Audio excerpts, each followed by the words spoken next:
आज के इस वीडियो में हम देखने वाले हैं इग्नू के बारे में इम्पोर्टेंट इन्फॉर्मेशन।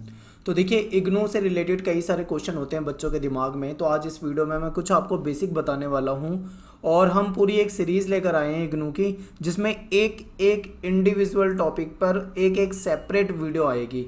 ठीक है, जैसे एग्ज़ाम से रिलेटेड एक अलग वीडियो होगी, असाइनमेंट से रिलेटेड अलग वीडियो होगी और एग्ज़ाम फॉर्म से रिलेटेड अलग होगी। ऐसे जितने भी टॉपिक हैं आपके, वो सब पे एक अलग वीडियो बना देंगे। तो देखिए, इग्नू फुल डिटेल देखने वाले हैं और एडमिशन प्रोसेस क्या होता है, एलिजिबिलिटी क्राइटेरिया क्या होता है, फ़ीस क्या होती है, असाइनमेंट्स वगैरह कैसे जमा होते हैं, इन सब चीज़ों के बारे में थोड़ा सा जानकारी लेंगे।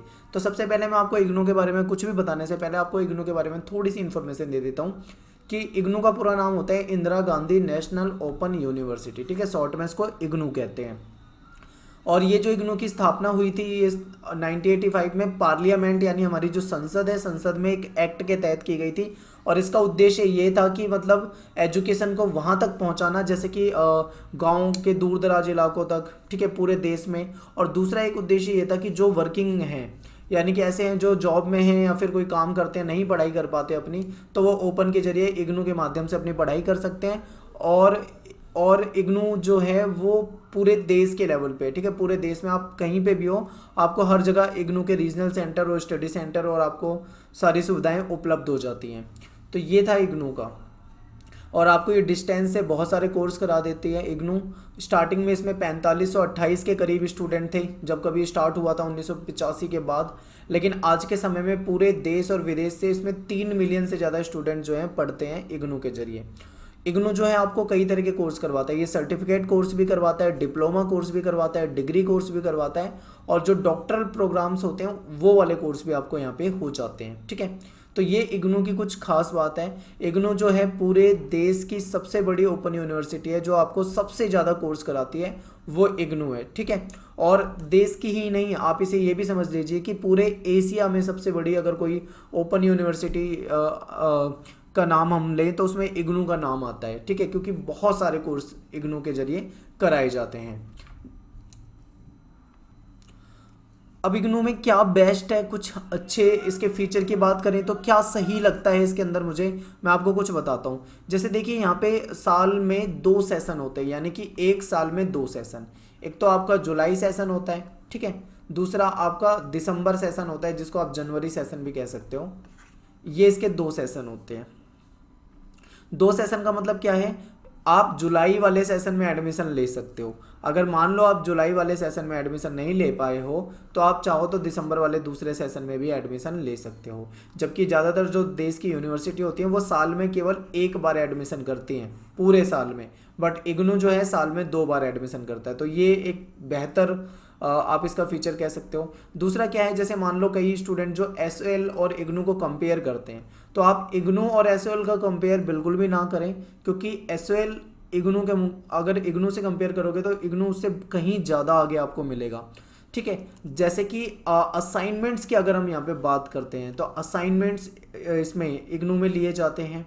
ठीक है, और एसओएल में असाइनमेंट नहीं लिए जाते। लेकिन अब एसओएल ने क्या करा है, एसओएल ने अपने यहाँ पे सेमेस्टर सिस्टम लागू कर दिया है। तो हो सकता है ये जो नया सेशन एसओएल का है उसमें भी कुछ असाइनमेंट देखने को शायद मिल जाए और शायद ना भी मिले, वरना आज तक एसओएल में असाइनमेंट नहीं लिए जाते थे। ठीक है, अब इस साल लिए जा रहे हैं। अभी क्यों लिए जा रहे हैं, वो इसलिए लिए जा रहे हैं क्योंकि बच्चों के एग्ज़ाम नहीं हो पा रहे हैं एसओएल वाले स्टूडेंट के, और कोविड-19 की वजह से। तो उन्होंने कहा है कि आप असाइनमेंट दे दो। ठीक है, ये टेम्परेरी है, परमानेंट होगा या नहीं होगा पता नहीं, बट इग्नू के अंदर ये खास बात है कि यहाँ पे आपके असाइनमेंट लिए जाते हैं। अब असाइनमेंट से आपको फ़ायदा क्या होता है आपको ये बता दूँ, क्लियर समझिए इस चीज़ को। देखिए, आपका जो पेपर होता है, एग्ज़ाम होता है, ठीक है, एग्ज़ाम के जरिए जो आपको मार्क्स मिलते हैं वो आपकी परसेंटेज बनाता है। लेकिन अगर यहीं पे आपका इंटरनल भी कुछ हो जाए तो आपकी परसेंटेज जो होती है बढ़ सकती है। ठीक है, जैसे कि आपको बता दूं, इग्नू में जो असाइनमेंट होते हैं उसका वेटेज जो होता है वो 30% का होता है, और जो एग्ज़ाम होते हैं जो आप टर्म एंड एग्ज़ाम देते हो उसका जो वेटेज होता है वो 70% होता है। तो इस तरीके से आपकी परसेंटेज बनाई जाती है। तो इग्नू का सबसे बड़ा फ़ायदा ये है कि इसमें असाइनमेंट है, और असाइनमेंट की वजह से आपको मार्क्स क्या होते हैं, अच्छे मार्क्स बन जाते हैं आपके। और बाकी अगर आप एग्ज़ाम में अच्छे मार्क्स ले लेते हैं तो ये तो बहुत अच्छी बात है, लेकिन अगर आपने असाइनमेंट में भी अच्छे मार्क्स लिए तो जाहिर सी बात है एसओएल के मुकाबले आपकी यहाँ पे परसेंटेज अच्छी रहेगी। एसओएल में असाइनमेंट नहीं होते इसलिए आपकी परसेंटेज अच्छी नहीं हो पाती है। फिर क्या है, इसकी फ़ी वगैरह की बात करें तो इसकी जो फीस होती है वो नॉर्मल ही होती है, कोई बहुत ज़्यादा नहीं होती। ठीक है, आप जैसे कि आप ग्रेजुएशन अगर करते हैं तो ग्रेजुएशन का मुझे वर्तमान समय की फ़ीस मैं आपको अंदाज़ा बता देता हूँ। तो जैसे कि मान लो आप ग्रेजुएशन करते हो बीए, तो बीए की फ़ीस आपकी जो होती है लगभग 8100 के करीब होती है। ठीक है, अगर आप इसको 3 साल में डिवाइड करके देखो, फर्स्ट ईयर, सेकेंड ईयर और थर्ड ईयर में, तो आपकी कितनी बनेगी? ठीक है, लगभग 2600-2700 रुपये, 2600-2700 रुपये के करीब बनेगी। कुछ इस प्रकार से आपकी फ़ीस बन जाती है। देखो मैं आपको मोटा मोटा बता रहा हूँ, ठीक है, एग्जैक्ट फीस जो होगी वो आपकी इससे ऊपर नीचे हो सकती है 100-200, लेकिन एक मोटा मोटा आपको बता दिया कि लगभग 8100 रुपये के करीब आपकी फ़ीस बनेगी। ठीक है, इसके अलावा देखिए क्या होता है यहाँ पे, ये तो आपकी बीए की फ़ीस हो गई, लेकिन आप अलग अलग कोर्स करोगे तो उसकी फ़ीस थोड़ा सा प्राइस ऊपर नीचे हो सकता है अलग अलग। और अगर आप एससी एसटी कैंडिडेट हो तो आपको फ़ीस में कुछ डिस्काउंट वगैरह भी मिल सकता है। अगर आप बुक्स नहीं मंगाते हो, मान लो आप चाहते हो कि बुक्स इग्नू की हार्ड कॉपी ना लें, आप डिजिटल रूप में लेते हैं यानी पीडीएफ के रूप में बुक लेते हैं, तो उसमें भी आपको फ़ीस में कुछ डिस्काउंट देखने को मिल जाएगा। और यहाँ पे एक ख़ास बात यह है कि जो आपसे जो फ़ीस ली जाती है स्टार्टिंग में वो काफ़ी कम होती है, और एक एग्ज़ाम फ़ीस आपको अलग से देनी होती है। एग्ज़ाम फ़ीस आपका जो एडमिशन होता है उस टाइम पे आपसे नहीं मांगी जाती। ठीक है, उस टाइम पे आपका जो सिंपल जो फ़ीस होगी उससे आपका एडमिशन हो जाएगा, कंफर्म हो जाएगा, ऑनलाइन एडमिशन आपको फ़ी कटवा के हो जाएगा। लेकिन जब आपके पेपर आने वाले होते हैं तो असाइनमेंट जब सबमिट होते हैं, असाइनमेंट के सबमिट होने के समय उसके बाद आपको एक एग्ज़ाम फ़ीस जमा करनी होती है। जो एग्ज़ाम फ़ीस होती है वो, जैसे आपके पास 4 सब्जेक्ट होते हैं तो 4 सब्जेक्ट की फ़ीस जो होती है वो 150 रुपये से मल्टीप्लाई कर दो। ठीक है, 150 को 4 से मल्टीप्लाई कर दो, यानी 600 रुपये आपकी एग्ज़ाम की फ़ीस लगेगी। ये आपकी एक्स्ट्रा फ़ीस है जो उसमें आप फ़ी में जोड़ दोगे। तो ये होता है, एग्ज़ाम फ़ीस पहले कम होती थी, एक समय ऐसा था जब 60 रुपये होती थी, एक समय ऐसा भी था जब 100 रुपये के करीब होती थी, और आज के समय में 150 रुपये। तो अगर फ़ीस की बात करें हम इग्नू की, तो इसकी फ़ीस जो है एसएल वगैरह के मुकाबले आपको कम देखने को मिलेगी। ठीक है, या लगभग बराबर होगी या फिर उससे कम होगी, लेकिन आपको कोई बहुत बड़ा मतलब यहाँ पे अमाउंट नहीं चुकाना होगा। फिर दूसरा क्या है, एग्ज़ाम की बात करें तो एग्ज़ाम जो होते हैं इसके टर्म एंड एग्ज़ाम जब आप पेपर देने जाते हो तो इसमें भी आपको एक फैसिलिटी मिलती है कि इग्नू के जो एग्ज़ाम सेंटर होते हैं वो बहुत ज़्यादा होते हैं, तो आपको घर के पास एग्ज़ाम सेंटर मिलेगा। ठीक है, जब आप एग्ज़ाम फीस भरोगे उस समय में आपके पास ऑप्शन आता है कि आप अपने घर के पास के 3 नियरेस्ट एग्ज़ाम सेंटर जो है उसको चुन लो। ठीक है, और ये होता है, लेकिन इस बार जो अभी भरवाए गए थे उसमें शायद ऑप्शन नहीं दिया गया था, क्योंकि मैंने भरा था पिछली बार जब मेरे एग्ज़ाम हुए थे एमए के, तो मैं इसी दिसंबर की बात कर रहा हूँ, ये जो भी दिसंबर गया है, तो हमें तो ऑप्शन मिले थे, और उससे पहले भी मैंने भरा था, मुझे ऑप्शन मिले थे। तो वहाँ पे आपको 3 ऑप्शन मिल जाते हैं कि आप कौन से एग्ज़ाम सेंटर में एग्ज़ाम देना चाहोगे। जैसे आपके घर के पास, तो जो सबसे पास हो आप उसे पहले नंबर पे भर देना, जो उससे दूर हो उसे दूसरे नंबर पे भर देना, जो उससे दूर हो उसे तीसरे पे भर देना। ठीक है, और मान लो अगर ऑप्शन नहीं भी मिलता ना, आपको यहाँ पे 3 ऑप्शन नहीं मिलते, तो आपको एक ऑप्शन मिलेगा जिसमें आप अपने घर के आसपास का एग्ज़ाम सेंटर चुन सकते हो।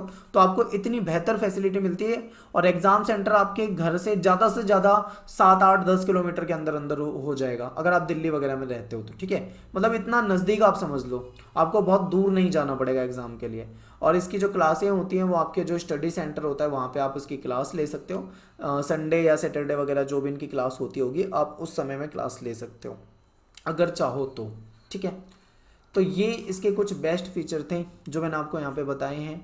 फ़ीस काफ़ी नॉर्मल है, असाइनमेंट्स आपके मार्क्स बढ़ा देता है, और ये जो 2 सेशन है इससे आपको फ़ायदा हो जाता है कि आप 2 सेशन में किसी भी सेशन में एडमिशन ले सकते हो। और यहाँ पे एक फ़ायदा ये हो जाता है आपको, जैसे मान लीजिए आपने जुलाई सेशन में एडमिशन ले लिया, तो अगले जो आपके एग्ज़ाम होंगे अगले साल जून में होंगे। ठीक है, फर्स्ट ईयर के एग्ज़ाम, मान लो आप जून में एग्ज़ाम नहीं दे पाए, तो आपके पास अगले साल, फिर उसके बाद अगले साल जून में एग्ज़ाम नहीं दोगे आप। ठीक है, अगले साल चाहो तो जून में दे सकते हो, लेकिन आपके पास एक ऑप्शन आपको मिल जाएगा कि आप दिसंबर में भी एग्ज़ाम दे सकते हो। तो ये सबसे बेहतर आपको सबसे बेहतर सिस्टम मैं कह सकता हूँ इग्नू का जो मुझे लगा है, जो एसएल वगैरह के अंदर बिल्कुल भी नहीं है। अगर आप नहीं दे पाए हो समय पे एग्ज़ाम, तो आपको सीधा फिर अगले सेमेस्टर में ही वो देना पड़ेगा। ठीक है, आपको बार बार मौके नहीं मिलते, लेकिन यहाँ पे आपको एक दिसंबर वाले सेशन, दिसंबर वाले में आप एग्ज़ाम दे सकते हो, तो ये आपको कुछ बेनिफिट मिल जाते हैं। तो ये मैंने आपको बता दिया। अब मान लीजिए आप दिल्ली में रहते हो, ठीक है, आप दिल्ली में रहते हो और आप एडमिशन लेना चाहते हो इग्नू के अंदर, तो आपको आज के समय में तो भाई आप कहीं पे भी रहो तो आपको ऑनलाइन एडमिशन मिल जाएगा। पहले इग्नू जो था ऑफलाइन एडमिशन कराता था। जब आपको रीजन आरसी में आप जाते थे, वहाँ से प्रोस्पेक्टस खरीदते थे, उसमें फॉर्म लगा होता था, उस फॉर्म को भरते थे, उसमें डॉक्यूमेंट अटैच करके आपको उसे सबमिट करना होता था, आपको डिमांड ड्राफ्ट बनवाना होता था फीस के लिए बैंक में जाकर। ये लंबा प्रोसेस होता था पहले, लेकिन अब ये सारा सिस्टम खत्म। अब आप चाहे कहीं पे भी रहते हो पूरे देश में, आप ऑनलाइन एडमिशन ले सकते हो। ठीक है, ये रीजनल सेंटर जो मैं आपको बता रहा हूँ ये दिल्ली के बता रहा हूँ। ठीक है, रीजनल सेंटर जो है दिल्ली में वो 3 है, आप यहाँ पे देख सकते हो 3 है। एक है मोहन स्टेट। मोहन स्टेट कहाँ पर है? ये आप सरिता विहार से अगला मेट्रो स्टेशन आप जाओगे बदरपुर की तरफ अगर, तो वहाँ पे आपको मोहन स्टेट मेट्रो स्टेशन के नाम से आता है, यहाँ पे आप देख सकते हो। ठीक है, मथुरा रोड पे पड़ता है ये। तो दिल्ली में ये हो जाएगा बदरपुर के आसपास। अगर आप उधर के एरिया से हो, आप जैसे कालका जी हो गए, बदरपुर हो गया, या फिर मान लो आप उधर के किसी भी एरिया से हो, ठीक है, तो ये आपके लिए मोहन स्टेट नज़दीक होगा, आप यहाँ से कांटेक्ट कर सकते हैं। दूसरा है राजघाट मैदानगढ़ी। तो मैदानगढ़ी जो जिसके भी नज़दीक हो वो मैदानगढ़ी से। और जैसे तीसरा है द्वारका। द्वारका जो है ये हमारे घर से नज़दीक है, तो हम जो कोई भी एडमिशन कराते हैं तो हम अपना आरसी जो है वो द्वारका को चुनते हैं। क्यों? आपको वो चूज़ करना है आरसी जो आपके घर के नज़दीक पड़ता हो। ठीक है, इन तीनों में जो भी आपके घर के नज़दीक पड़ता हो वो आपका आरसी हो जाएगा। अब ये आरसी का मतलब क्या होता है? Regional centre. मतलब जब आप एडमिशन लेते हो तो आप सिलेक्ट करते हो उसमें स्टेट कि आप कहाँ से हो। तो स्टेट, जैसे आप दिल्ली से हो तो आप दिल्ली सिलेक्ट करोगे। जब आप दिल्ली सिलेक्ट करोगे तो ये आपके सामने 3 ऑप्शन आ जाएंगे कि आप इनमें से कौन सा आरसी चुनना चाहते हो, जो आपके सबसे नज़दीक हो। जैसे मान लो आपके नज़दीक राजघाट है, आप राजघाट को चुन लो। उसके बाद क्या होगा, मान लो आपको कभी भी बुक्स वगैरह लेना होगा या आपको मार्कशीट वगैरह आपकी नहीं आती है, वैसे तो घर पे आ जाएंगी ये सारी चीज़ें, आपके घर पे बाई पोस्ट कर दिया जाएगा। लेकिन मान लो कोई भी दिक्कत आती हो तो आप अपने आरसी से कांटेक्ट करोगे। मान लो आपके नेम वगैरह में कोई दिक्कत आ गई, या आपके एडमिशन के समय कोई दिक्कत आ गई, आपका आई कार्ड वाई कार्ड का कोई इशू आ गया, आपका आई कार्ड खो जाता है तो आप कैसे बनवाओगे, तो या आपको बुक्स नहीं मिली हैं तो आप कहाँ पे कांटेक्ट करोगे, तो वो आपका आरसी जो होता है आप वहाँ पे कांटेक्ट करोगे अपने एडमिशन की डिटेल लेकर, तो आपको वहाँ से सारी सुविधाएं जो है वहाँ से मिल जाएंगी। तो ये होता है आरसी। ठीक है, अब आरसी के बाद होता है एक स्टडी सेंटर। अब आरसी में आपका क्या काम है? मान लो मैं आपको एक एग्जांपल देता हूँ। आपकी मार्कशीट आनी थी, आपने अपनी बीए पास कर ली है, आपकी मार्कशीट आनी है, बट बाई पोस्ट आती है, घर पे आ जाती है। लेकिन मान लो आपके घर पे नहीं आई, तो आप कहाँ से कांटेक्ट करोगे? तो आप अपने आरसी से कांटेक्ट करोगे। मान लो आपको बुक चाहिए, आपने एडमिशन लिया, आपकी बुक वैसे तो बाई पोस्ट आ जाएगी, मान लो नहीं आई, 1% ये भी होता है कि नहीं आई या लेट हो रही है, तो आप अपने आरसी से कांटेक्ट कर सकते हो। तो आप समझ गए ना आरसी किस लिए होता है, तो ये है। इसके बाद आपका जो स्टडी सेंटर है ये आपकी स्टडी से रिलेटेड होता है। ठीक है, जैसे मान लो आपकी क्लासें कहाँ पे होंगे, तो आप स्टडी सेंटर में जा सकते हो। आप अपने जो असाइनमेंट बनाते हो, जब आप आपके असाइनमेंट को सबमिट करते हो तो वो कहाँ पे करते हो आप? तो आप अपने स्टडी सेंटर में करते हो। देखिए, आरसी तो दिल्ली में 3 है, लेकिन स्टडी सेंटर बहुत सारे हैं। तो अब आपको स्टडी सेंटर जो होता है वो आपको अपने घर के नज़दीक का चुनना होता है। मैंने यहाँ पे कोई लिस्ट नहीं डाली है क्योंकि आरसी 3 थे, बताना बहुत आसान था, मैंने 3 आरसी बता दिया। बट स्टडी सेंटर इतने सारे हैं कि मैं आपको यहाँ पे बता भी नहीं सकता हूँ, इतने सारे हैं। तो आप अपना कोई भी आरसी अपने घर के नज़दीक जो है आप स्टडी सेंटर आपके घर के नज़दीक जो है स्टडी सेंटर, आप कोई भी स्टडी सेंटर अपना चूज़ कर सकते हैं। आपके कोर्स के अकॉर्डिंग आपको वहाँ पे, ठीक है, आपका स्टडी सेंटर मिल जाएगा। उसमें फिर आप अपने असाइनमेंट वगैरह सबमिट करने का जो भी होगा आप अपने स्टडी सेंटर से कांटेक्ट करेंगे। तो ये होता है पूरा मतलब एक सिस्टम इग्नू का। तो ये काफ़ी अच्छा सिस्टम होता है, आप बेहतर समझ सकते हैं। स्टार्टिंग में जब आप एडमिशन लेंगे तो एसओएल के मुकाबले ये काफ़ी अलग है। ठीक है, काफ़ी अलग है। हो सकता है आपको थोड़ा सा कॉम्प्लिकेटेड लगे, बट इतना आसान है। अगर आप इन चीज़ों को समझ जाओगे बहुत आसान है। आपका आई कार्ड वगैरह, एडमिशन सब कुछ ऑनलाइन है। आपको अब तो कहीं ना तो आपको आरसी में धक्के खाने की ज़रूरत है, ना आपको स्टडी सेंटर में ज़्यादा जाने की ज़रूरत है। साल में एक बार आप खाली असाइनमेंट सबमिट करोगे स्टडी सेंटर पे तो वो हो जाएगा। और इस बार तो जैसे कोविड-19 की वजह से स्टडी सेंटर भी नहीं जाने दिया, इस बार सीधा उन्होंने ये कहा है कि आप अपने असाइनमेंट बना को मेल कर दो, सभी को मेल आईडी दे दी गई है, मेल कर दो, यानी कि वहाँ पे भी जाने की ज़रूरत नहीं पड़ी है। तो ये कुछ इसके फीचर हो जाएंगे। ये तो मैंने एक बेसिक बता दिया है आपको, इग्नू क्या होता है, आपको क्या फ़ायदे मिलेंगे, ठीक है। इसके बाद आप अपने इग्नू से रिलेटेड जो डाउट है वो मुझसे कमेंट बॉक्स में पूछें, मैं उन टॉपिक को लेकर सेपरेट सेपरेट वीडियो बना दिया करूँगा। और अब मैं एक एक टॉपिक पे वीडियो बनाऊँगा, 2 सेशन को बहुत अच्छे से डिस्क्राइब करूँगा। असाइनमेंट क्या होता है, कैसे बनते हैं, कहाँ से क्वेश्चन आते हैं, कहाँ से डाउनलोड होते हैं, पूरी वीडियो बनाऊंगा असाइनमेंट के ऊपर जिसमें मैं आपको असाइनमेंट समझाऊंगा। फीस का ऊपर बनाऊंगा जिसमें मैं आपको अलग अलग कोर्स की ऑनलाइन फीस सर्च करके दिखाऊंगा। एग्जाम के बारे में वीडियो बनाऊंगा कि एग्जाम कैसे होते हैं, टर्म एंड का मतलब क्या होता है, ग्रेड कार्ड क्या होता है, रिजल्ट के बारे में बताऊंगा, क्लासों के बारे में बताऊंगा, मतलब हर एक चीज़ के बारे में एक सेपरेट वीडियो बनाऊंगा। वहाँ पे मैं एक एक टॉपिक को डिस्क्राइब करूंगा। ये तो एक बेसिक वीडियो था जिसमें मैंने आपको कंप्लीट बता दिया है, पर आपको सही से समझना है तो आप मुझे कमेंट करें, मैं आपको उन टॉपिक पे वीडियो बना दूंगा। तो ये आपका कुछ हो जाएगा। और एसओएल और इग्नू में कंफ्यूज हैं तो आपके लिए मेरे नज़रिए में इग्नू एक बेटर ऑप्शन हो सकता है। क्यों? क्योंकि आपको इग्नू में फैसिलिटी ज़्यादा मिलेगी, फीस भी नॉर्मल है, काफ़ी कम ही समझ लो आप। और दूसरा, आपके मार्क्स अच्छे आ जाएंगे। मार्क्स अच्छे आने का केवल एक ही कारण है, यहाँ पे आपके असाइनमेंट्स होते हैं, ठीक है। ये है, मिलते हैं बाकी नेक्स्ट वीडियो में। Thanks for watching. जय हिंद, जय भारत।